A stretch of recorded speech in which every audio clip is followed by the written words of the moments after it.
It's your fault that they're calling me stinky at school. Why are you even a janitor?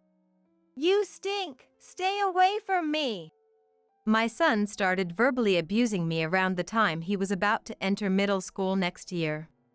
I guess he was probably being teased at school because I worked as a janitor. My name is Kathy Anderson. I was 34 at the time, and my son was 12. My husband passed away due to an illness shortly after our son started elementary school. To raise my son, I started working at a cleaning company. My son was a kind kid who often helped me. But in elementary school, he started to change gradually as he was ridiculed for my job. When he entered middle school, he started hanging out with kids who were not well liked, even getting caught playing outside at night. I was frequently called to the school due to his misconduct. Raising a child as a single mother was tougher than I had thought, but by his third year in middle school, his bad behavior stopped abruptly and he began to focus on studying. It seemed he was scared straight after witnessing his friends get caught by the police for shoplifting. I don't want to live a bottom-of-the-barrel life like you. I'm going to study, graduate from a good university, and lead an elite life by getting a job at a reputable company, he began to say. While I had mixed feelings about his words, I was relieved that he had finally started to show some motivation. I thought the priority was to let him focus on his studies. It was indeed joyous to see him entering a good high school and studying hard. And so, my son was admitted to the high school he had hoped for. I was truly delighted. The high school my son attended was private, and both the admission fee and tuition were far from cheap, but I managed to cover them by increasing my shifts and tightening my budget. Hey, what's with this pathetic meal? I need to eat more nutritious things, you know. Give me better meat. I'm sorry, I'm doing my best, but paying the tuition is all I can manage. Then work harder. You're just feeding me this cheap food. Are you even my parent? It's a parent's duty to support their child. His verbal abuse got worse after he entered high school. Perhaps because many of his classmates came from wealthy families, he might have felt miserable about his own circumstances. To spare my son any embarrassment, I cut back on my own spending, buying nothing for myself and using everything I had for him. Although he's abusive now, I believe he will understand when he grows up. Remembering how kind he was in elementary school, I spurred myself on. I'm going to study abroad when I go to college. Huh? I want to go for about a year, so I'll need around $30,000 to $40,000. That much? You're not going to say you can't afford it, right? It's a parent's duty to fulfill their child's wishes. Don't use poverty as an excuse. I understand. However, if he goes to university, there will be more tuition fees. How could I possibly come up with the money for studying abroad? Even now, my life is already on a tightrope. So, I asked the cleaning company to switch me to an early morning shift, and then started working at a 24-hour supermarket late at night. I worked at the cleaning company from 7 a.m. to 3 p.m., went home to prepare dinner for my son and do household chores, and then worked at the supermarket from 5 p.m. to midnight. On the days when the cleaning company was closed, I filled in part-time at the supermarket, working without a day off. In doing so, my son was able to enroll in a well-known private university he had wished for. Since I only graduated high school, I was happy that my son could go to university. In his second year, he went abroad to study. The university fees were substantial, so I could not cover all the study abroad expenses from savings and had to take out a loan. Life abroad seemed to cost a lot, and I often got requests for money from my son. But I thought it was pitiful to let him struggle in a foreign country, so I kept sending him money even though it meant accumulating debt. After a year, he successfully completed his study abroad and returned home, although it meant delaying his college graduation by a year. My son came back and immediately started asking for spending money again. Hey, Derek is a college student now. Couldn't he get a part-time job? Huh? You think it's okay for your kid to work and have fun? Unbelievable. I don't mean it like that, but couldn't he try to earn his own spending money? I have my studies. That's a student's job. If I took on a part-time job, I wouldn't be able to properly job hunt. Do you want to ruin your kid's future as a parent? This is why I can't stand people with a low level of education. I'm sorry. My son was the same as ever, but I was relieved to be able to get him through college safely. He got a job at a pretty well-known company, and it felt like a weight had been lifted off my shoulders. Once he started working, he finally stopped asking for spending money, which made life much easier. But the debts from his college and study abroad were still there, so I kept working day and night. After 4 years of him working, I was almost done paying off the debt.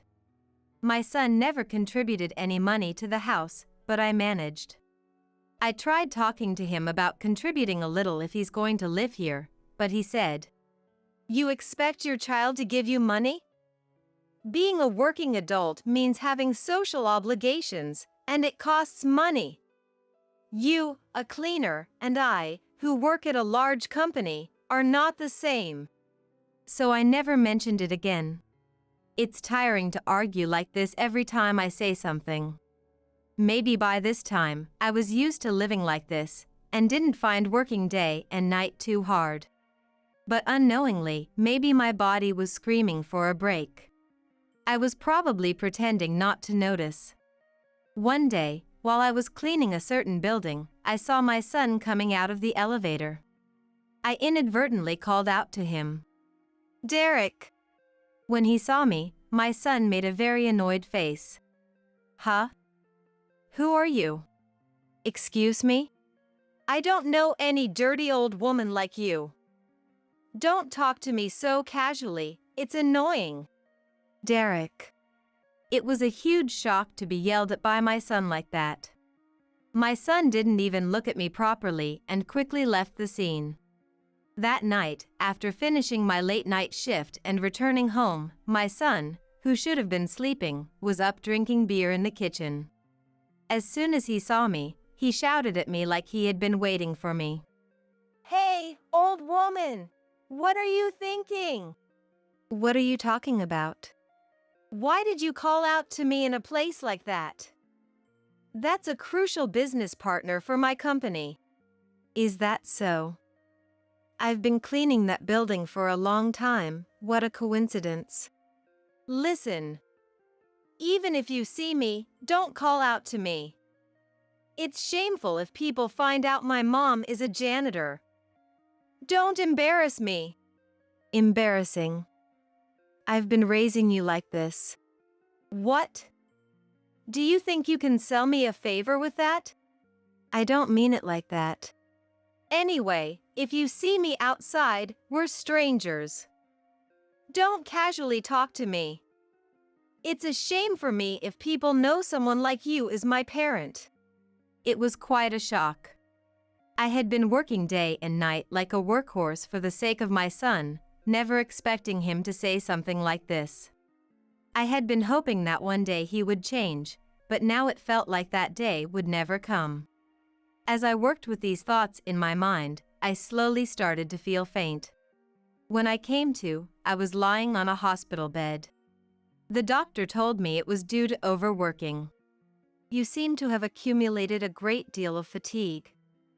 You've been pushing yourself too hard, haven't you? Did I pass out? Your colleagues were worried. They said you always work too hard, Mrs. I see." I ended up staying in the hospital for about a month for recovery. Of course, the hospital staff contacted my son, but not once did he visit me during that time. But my colleagues took turns visiting me in the hospital, which was very encouraging. The person who rushed to see me first when he heard I collapsed was Mr. John Harrison. He is a kind person who always praises my work and is considerate of me. He had lost his wife early and raised his daughter as a single father. We had similar circumstances, and we started talking a lot. You've done really well until now. I think it's time for you to take it easy. When Mr. John said that, I couldn't help but shed tears. It felt like all the feelings of being unrecognized and misunderstood that I had been holding inside were melting away.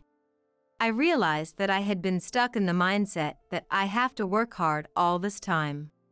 A month later, when I was discharged from the hospital, my usual daily life was waiting for me.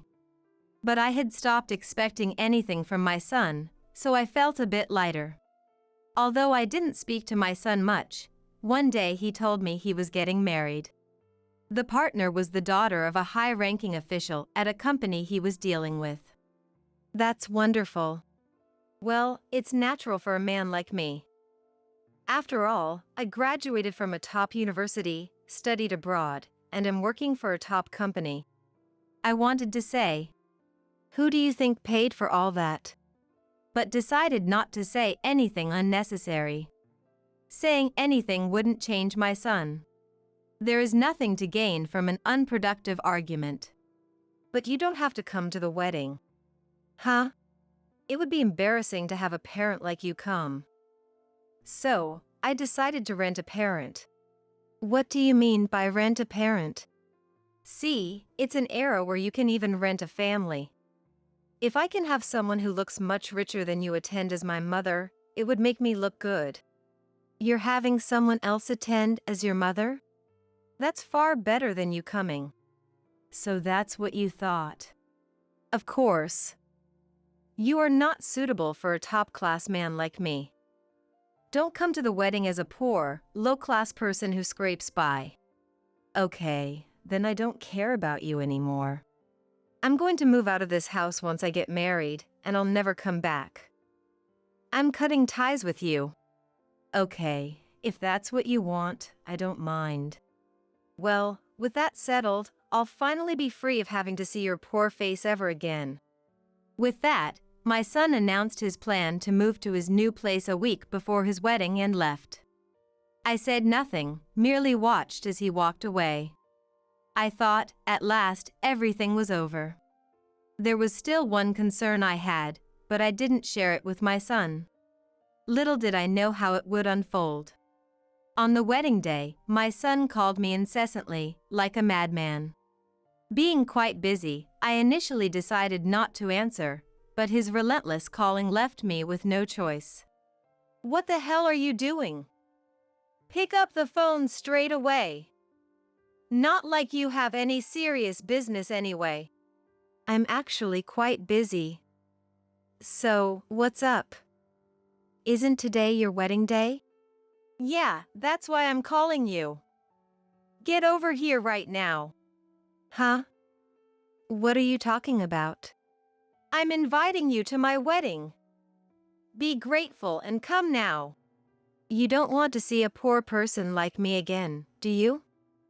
Wouldn't you be embarrassed if I attended? You got a stand-in, didn't you? Quit the chatter and just come. You'll get to see your son in his glory. As I said, I'm busy. I don't have time to attend such a thing. Such a thing? Yes, so, goodbye. As I was about to hang up, my son stopped me in a panic. His voice desperate. You wouldn't happen to know a guy named John, would you? The CEO of the company where my bride's father works. Why so? He approached me, all smiles, saying he owed you a lot. Oh, you mean John Harrison? Yes, him. He's the guest of honor today. He said, I'm overjoyed that my precious employee's daughter is marrying Kathy's son. Oh, I'm quite familiar with John. Really? How do you know the CEO of such a big company? I told you before, didn't I? I work as a cleaner in John's company. That building. John is the CEO of the building where I met my son at work. He's a wonderful boss who cares for each and every one of his employees and is friendly even to us cleaners. We got talking when I once returned something he had left behind at the washstand while I was cleaning the toilet. How come you're friendly with the CEO of a big company while you're just a janitor? We found out that we're both single parents and found a lot in common. And then he asked why you weren't there. He said, you wouldn't neglect to invite your mother, would you? Why not introduce him to the stand-in mom? He knows what you look like, it'll give us away. Oh, really? It's not oh, really. Just get over here now. I told you, I'm not going. Ever since he found out that I raised my son alone, he's been quite caring and a good listener. When my son told me the name of his fiancé's father's company, I was truly surprised. I never dreamed that my son would marry the daughter of an executive working for John's company. I had already told John about this. And also that my son had rejected the idea of me coming to the wedding. John then told me he had a good idea and asked me not to tell my son about our acquaintance until the wedding day. You gotta come or I'll look bad. You're going around telling folks how you struggled to raise me all by yourself. And then everyone's like, you gotta thank your mom or something. And what about you, Derek? Thanking me? Are you nuts? Parents are supposed to raise their kids. Why should I have to be grateful for that? But this is making me look like a chump. It's your job as a parent to fix this. Get over here and brag about how I am such a good son to everyone. Hearing that makes me want to go even less. What? Are you even a parent? What goes around comes around. You're not a child anymore. Take responsibility for yourself. Parents aren't all powerful, and I'm not your parent anymore. With that, I hung up the phone. John was asked to give a speech as the guest of honor at a wedding. Later, he said he gave a great speech with a smile on his face. Someone had recorded the speech, and John showed it to me. Ladies and gentlemen, his mother has tirelessly raised her son, Derek, single-handedly, day and night. She even took out loans to pay for his college and study abroad, while Derek never worked a part-time job and kept demanding money from her. Now a fine working adult, he never contributes a dime at home and keeps spouting nastiness. On this fine day, he even told her not to come to his wedding because she would embarrass him. Let's give a big round of applause for our outstanding groom. There was John, speaking loudly. My son on stage was pale as a ghost. The bride next to him turned beet red and was visibly shaking. She then took a wine bottle and drenched my son's head. You ungrateful wretch! The bride's scream was loud and clear. She held the sides of her dress and stormed out. There was a chorus of boos from the guests, and my son was not only drenched in wine but also a mess with tears and snot all over his face. His white tuxedo was soaked and stained red. Seeing my son like that didn't make me feel anything. It felt like I was watching a farce that had nothing to do with me. Naturally, the wedding was called off. There were many guests from the company and clients invited to the wedding, so the news of what happened at the ceremony spread like wildfire. I heard he began to receive cold stares both inside and outside the office. It seems he eventually quit his job due to the hostile environment, but the details of the wedding went viral on social media, and he couldn't find another because of it. After his bride left, he couldn't afford to pay the rent for their new home, and I heard he was evicted. About a month later, I received a call from a public phone. Mom, where are you right now? Who is this? I don't recall having a son who would call me Mom, not. It's me, Derek. Oh, I do recall knowing someone by that name in the past. What are you talking about? It's my fault. Please help me. I don't have a job, Can't pay the wedding expenses.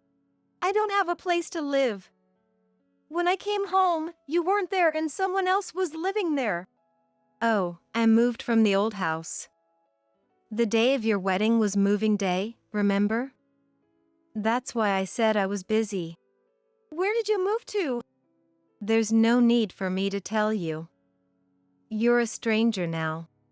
I'm living in a park now. A park? Did you become homeless? Yes. I'm living off picking up cans. You, who look down on janitors, are now picking up cans. That's a pity. Don't you feel sorry for me? Not at all. We're no longer related. Please never contact me again. Goodbye. But I hung up. After that, he never called again. He might not have money to make calls anymore, but it's not my concern. I have no intention of ever seeing or getting involved with him again. Later on, I got remarried to John. His daughter, who had already married and moved out, was very happy about our marriage. From now on, just the two of us are planning to live our second lives happily as a couple. Get out of here, you useless thing. Even as I laid out all the evidence of John's infidelity on the table, his mother Emily just laughed triumphantly. Since I was the one who initiated the divorce, John should technically be the one getting dumped. Yet Emily, far from being apologetic, was rudely trying to kick me out. John, cornered, didn't say a word, his head bowed. I had no expectations left for Emily, who always saw me as an enemy and criticized everything I did, and for John, who not only tolerated but responded to her. I'm moving out today. Emily seemed to hate me, her son's wife, more than she was upset about her son's infidelity. She never tried to reconcile. I went ahead with my moving plans as scheduled, revealing a final secret at the last moment. It was my ultimate revenge against Emily, who mockingly saw me off, and John, who never answered when it mattered. I am Emma. I turned 34 this year. Just a normal housewife who married a sincere man and had an average happy life. We hadn't had kids yet. Children are a gift from heaven. John used to say, so I didn't think much of it. We were a normal couple, but there was one problem that troubled me. It was about Emily. Emily lived close to us. Whenever she showed up around dinner time, I'd be rushed to prepare a meal. Despite eating everything, she constantly complained about the quantity and seasoning of the food. I've come all this way. Don't you have the decency to serve me something nice? I'm sorry. Emily would come unannounced almost daily, and always say things like that. Despite my frustration with her remarks, I tried to avoid causing a scene. Moreover, Emily would often say, "When will you give me a grandchild?"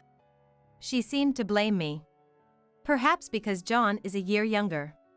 Even though John and I agreed that children are a gift, Emily wouldn't listen when I explained. Are you just saying that because you're hiding some flaw in yourself? That's too much. No matter what I say, she just keeps nagging me. It's getting nowhere. What used to be a few visits a month became more frequent and longer, becoming nothing but a pain for me. She negates everything I do every day, and I'm just exhausted. Always like this, and it's not good for me or your mother. Please stop her coming over unannounced. What's the big deal? We're family. Emma should rely more on our parents. Rely on them? They do nothing but complain. It just means they have high expectations of you. No matter how much I try to explain to John. They mean well. That's all he says. Even when I express my displeasure about them coming over without notice. But we're family. He never takes my side. Neither my husband nor Emily tries to see things from my perspective. I realize I'm the only one on my side in this house, and I stop relying on John.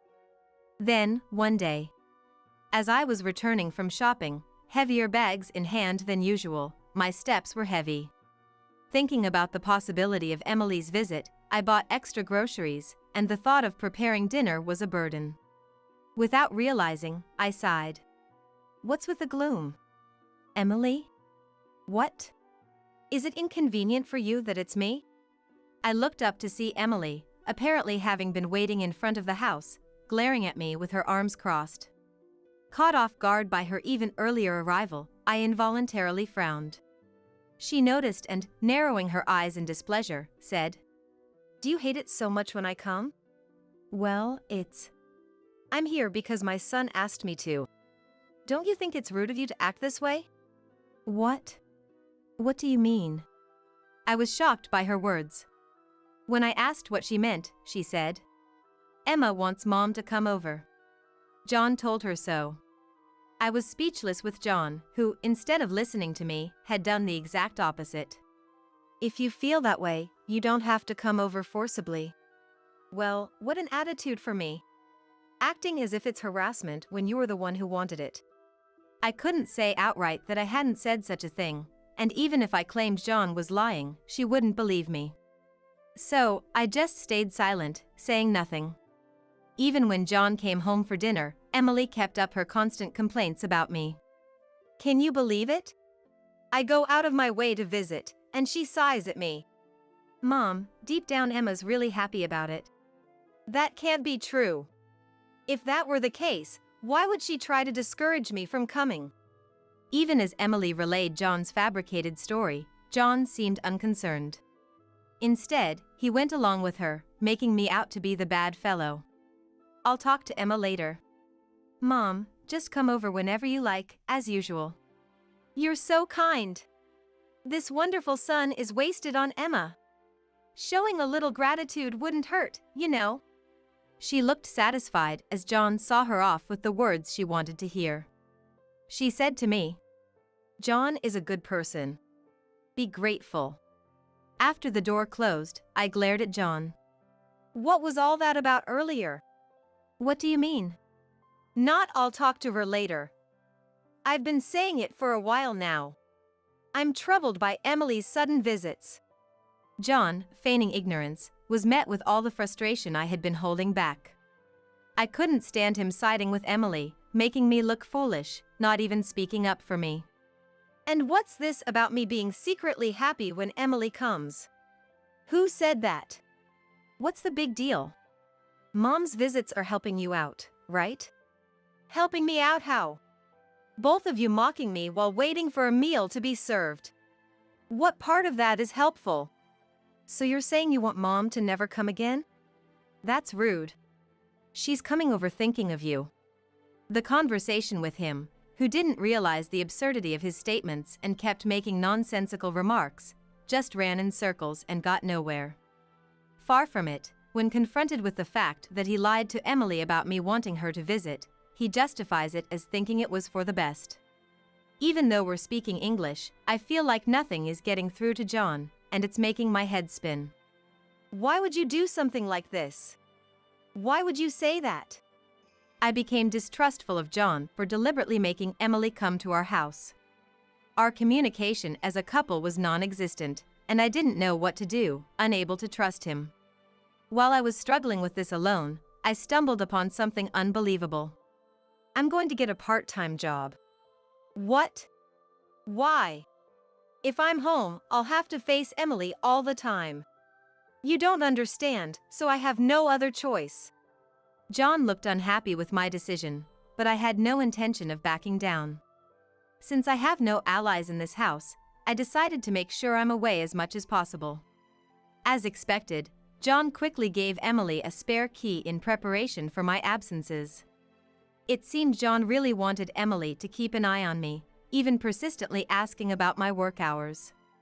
If I hadn't known, I would have been startled to see Emily waiting at the entrance, timing it to my return.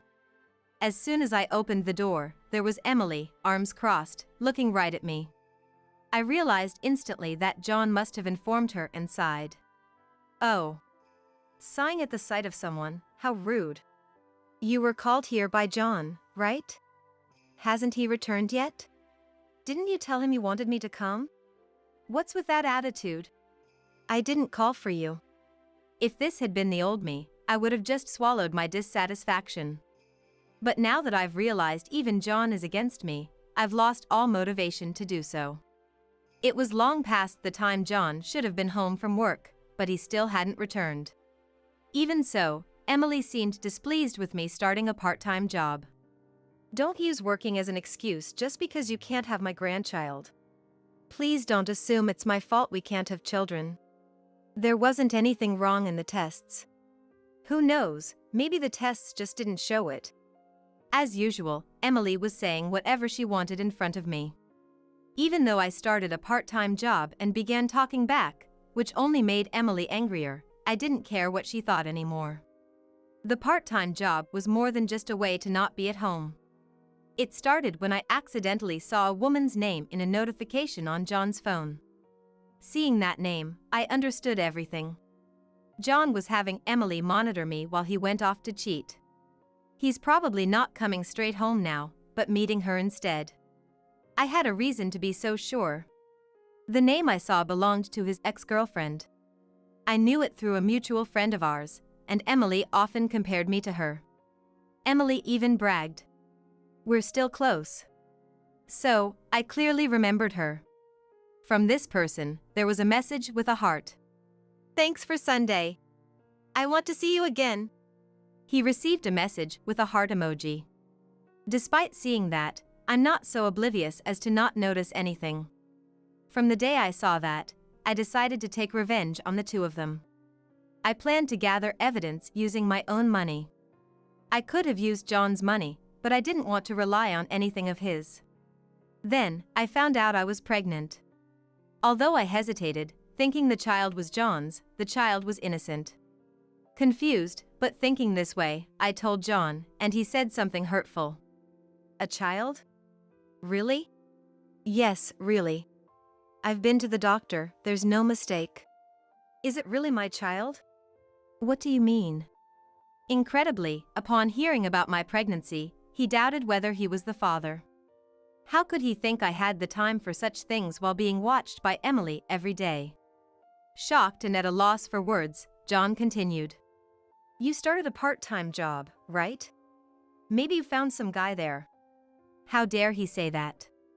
Just because he's cheating doesn't mean I am too. I wanted to say that but held back and just said, enough. I cut off the conversation and turned my back. I had no more expectations of this man becoming a father. Even Emily, as usual, continued to make me do the housework despite knowing about my pregnancy. Don't even think about relying on John for housework just because you're pregnant. He would do anything even if I asked. While preparing meals, I endured her heartless words. John, seeing his wife like this, said nothing and just watched TV. I had endured it all this time because I was alone, but I couldn't take it anymore. This environment wasn't good for a child. Unable to bear it any longer, I secretly called my parents' house at night. I explained everything and asked for help for the sake of the baby in my belly. My brother Michael offered his support. I'm glad you told me. Thanks for relying on me. Leave the rest to your brother. I had feared they might be angry for not speaking up sooner. But instead of anger, my family offered me words of comfort. I had been so determined to show no weakness to anyone. The tears I had been holding back finally fell. With Michael's help, I prepared for my counterattack. In front of Emily, I demanded a divorce from John. I know you've been cheating all along. I want a divorce. That's troublesome. I won't divorce. What are you saying? Why resist after betraying me?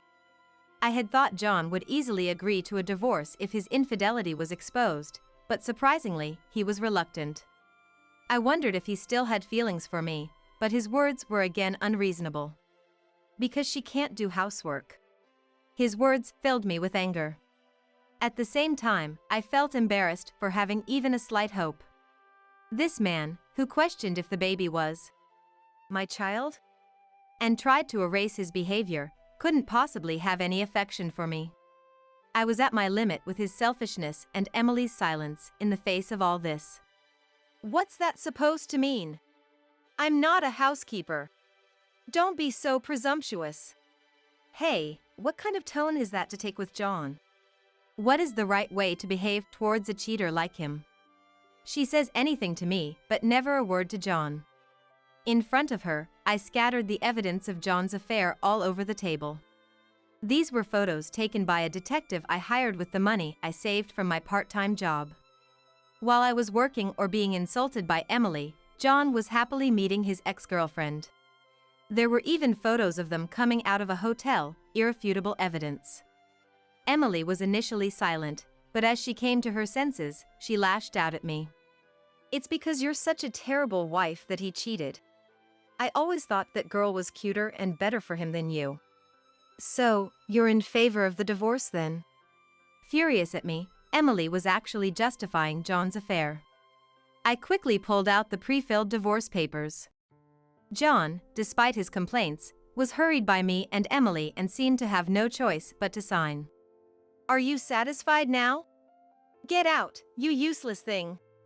"Yes, I'm moving out now. Right this instant." As I sent a message on my phone, the front door opened, and the movers came in cheerfully. Among them was Michael. "Long time no see, John." "What? What's going on?" I knew it would come to this, so I had already asked Michael to help with the move. I had previously explained the situation to Michael, who works in a moving company, and his colleagues, and asked them to pack and move my belongings. As I directed them to my stuff, they efficiently carried out the furniture, leaving John and Emily stunned. I had them move the dresser I bought before marriage and the appliances my parents bought for me without any hesitation. John could only look bewildered as the kitchen became empty. Without saying anything to John, who looked so pitiful, I asked Michael to take the sofa. Even the small sofa Emily used as if it was her own was taken out right in front of her. "Are you taking everything? These were bought with our parents' money for my sister." Michael, towering over her, looked coldly at Emily, who, unable to confront him, glared at me instead. After all the belongings were moved, and as I was about to get into the car, Emily, seemingly regaining her composure, came out to see me off, laughing. "We don't need a wife with no manners like you." "Is that so? Well, I'm done with this mother and son too."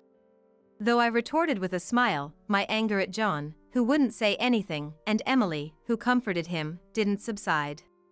So, I decided to drop one last bombshell. "Oh, by the way, Emily, do you know why John chose his ex-girlfriend as his affair partner?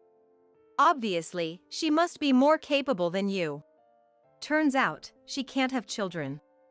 That's why she was convenient for him." Meaning, Emily's long-awaited grandchild wouldn't be coming from that relationship. Emily's eyes widened in shock at my words. I couldn't help but laugh at her expression. John, who apparently hadn't expected this to be revealed, looked at me, pale-faced. "How did you know that?" "How? You talked about it with her, didn't you?" "John, what are you thinking?" "It's not like that, Mom. Listen to me." Emily was evidently upset at the prospect of not having a grandchild, and they began to argue. It seemed John hadn't expected Emily to turn against him. Watching them flounder, I smirked. Annoyed things weren't going his way, John glared at me. "Don't trouble her. I'm the one getting divorced. After all the trouble you've caused me? Of course, I'll be claiming alimony in the divorce settlement, so be prepared." "Stop it. She's never worked anything but part-time." "So what? And shouldn't you be worrying about yourself? You'll be paying too." John's defense of his ex-girlfriend wavered as soon as money was mentioned.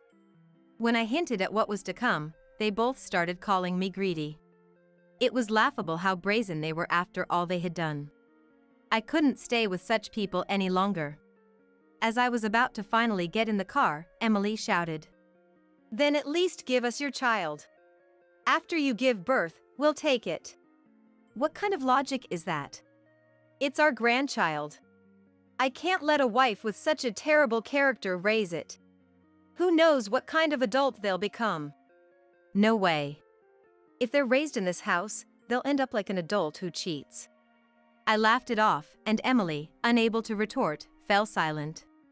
Feeling refreshed at her reaction, I left my house behind with Michael's help. Later, I heard that the ex-girlfriend told John, I can't pay the divorce settlement. It's impossible. Predictably, she dumped John and disappeared. So, I'm going to change and do better. I want you to come back. I don't understand what you mean by so. Stop saying silly things. It seemed John, disliking the idea of paying both the divorce settlement and child support, thought I would come back and save him the trouble. He was a man of unfathomable thoughts, but probably hadn't thought things through. As I sighed over the phone, Michael, who was listening, couldn't hold back and took the phone from me. I've heard enough. The reason for the divorce is your foolishness. Reflect on it a bit. Realizing Michael's sternness, John, already frightened by the moving incident, quickly hung up. Thanks to Michael pushing for the payment, the divorce settlement was smoothly settled. After the divorce, I'm now taking my time at my parents' house with my newborn baby. By the way, from Emily as well. I want to see my grandchild. You must understand how lonely I feel as a grandmother. Mom received the phone call crying and pleading for help. Mom, being well aware of the situation, said, "After saying you don't need such a wife and kicking her out, how dare you say that?" She yelled over the phone like Michael and hung up. Let us know if you need anything. Families are there to help each other. Yes, thank you. I need to be strong too. When I was in that house, I felt alone and burdened. But now, I have a supportive family. Determined to be strong for my child, I'm working hard and moving forward.